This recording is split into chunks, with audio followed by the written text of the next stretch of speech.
This is my son's 2005 Chevy Tahoe. I bought this for him in March of 2019. When I bought it, I knew it had a fuel tank issue or fuel pump issue. So basically the fuel pump would start the engine, but as the leftover gas would return to the tank, it would dump all over the ground on the driver's side by the rear tire. So I was told, oh, it's a fuel pump issue. I'm thinking, how hard can that be? So I bought the car for my son, and this is going on almost 2.5 months now that I've been working on it. And I don't work on it every day. I work on it when I have a free minute or when it's not raining. Well, it's raining now, but when it's not snowing or whatever. So anyways, I'll show you some of the problems I had with removing the fuel tank.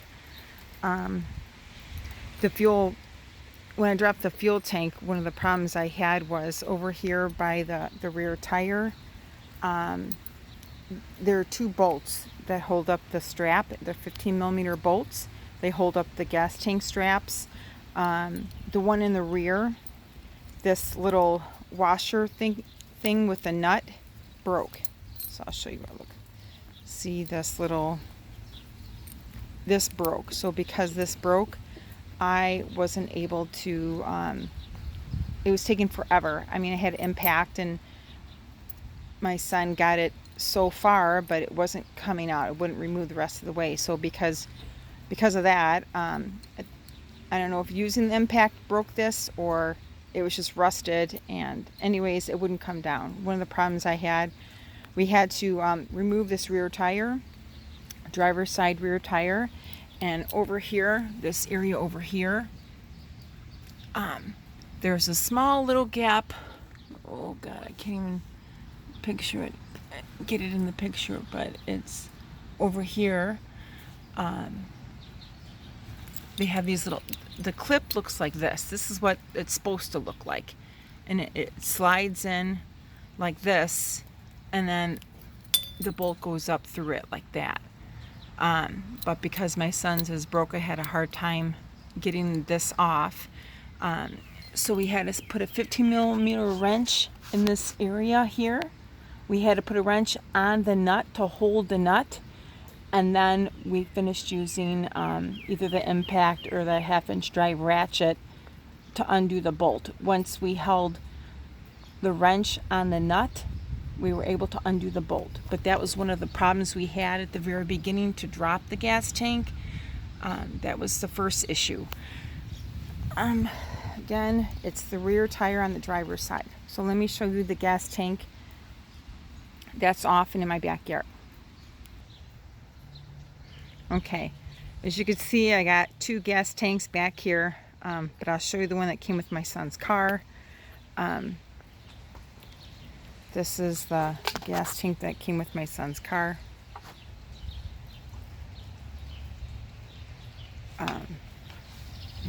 Originally, this was his, I can't even get it in the picture.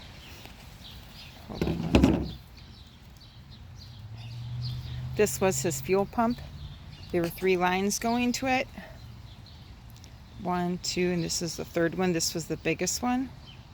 But the one that was spewing gas all over the ground was the very, very first one. This one.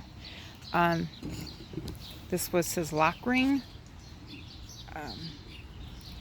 The car has over 200,000 miles on it, so it was pretty rusted. And as you can see here, this is the gas tank where the fuel pump goes. This was really rusty. I had sanded it and sprayed it somewhat, but I have to do it some more. So I put some black duct tape to cover so I wouldn't get any spray paint inside. As you can see here, the lines still have the rusted out tubing in it from the fuel pump. So there's 1, 2, so there's 3 lines here that go into the fuel pump, but the other line is still attached to the car because we broke it off here.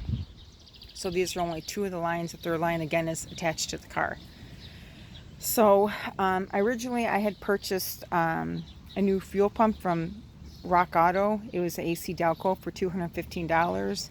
along with a new lock ring. The only thing is I ended up finding a gas tank with a new fuel pump and lines and heat shield at the junkyard. I couldn't believe it, but I got it off a 2006 Chevy Tahoe. So this is a second gas tank. I cannot use the gas tank because the junkyard's here. I'm from Illinois. The junkyard I went to in Illinois, in Blue Island, actually they drill their gas tanks out. Rather than siphoning the gas out of gas tanks, they just drill them out. So I cannot use this gas tank.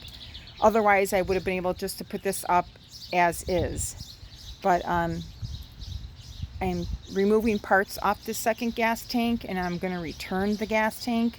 So here's lines that I'm going to use, because as you can see, this is a fuel pump. Here's a new lock ring. Here is the 3 nozzles that come out of the fuel pump. My son's was rusted, the very, very first one. And I'll compare them in a minute. But anyways, this is a fuel pump. This is a lock ring. I bought a special tool because the first time around, I spent, a month every day trying to chisel it with a brass punch and like a rubber mallet to try and chisel this out, and it wasn't working.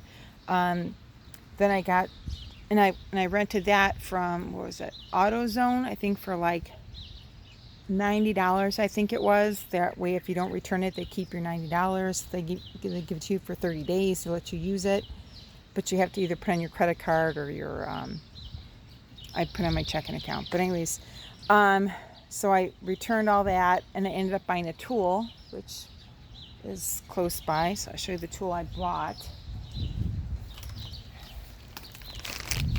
Okay. This is a tool I bought to specifically remove the lock ring because the brass punch wasn't working.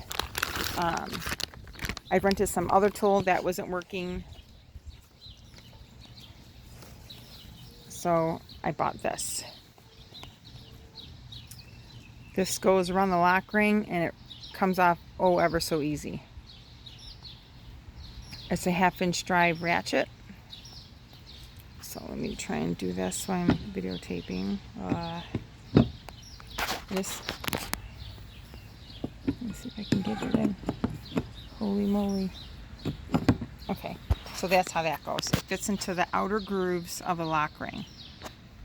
There's 2 here, and then it fits into this one over there. So I'm just going to go get my extension to put in here, or I can put my ratchet right in, or my extension to remove this lock ring, and I'm going to transfer this fuel pump and the lines to that one. Well, actually, I got to finish cleaning the inside of the gas tank out before I do that, but for right now, I'm just going to remove this lock ring and fuel pump so I can return the gas tank back to the junkyard. Again, these are the 2 gas tanks for 2005 Chevy Tahoe. Let me show you how the junkyard drilled it out. So, hold on one second. I've turned the gas tank that I got from the junkyard on its side so you can see that it's been drilled out.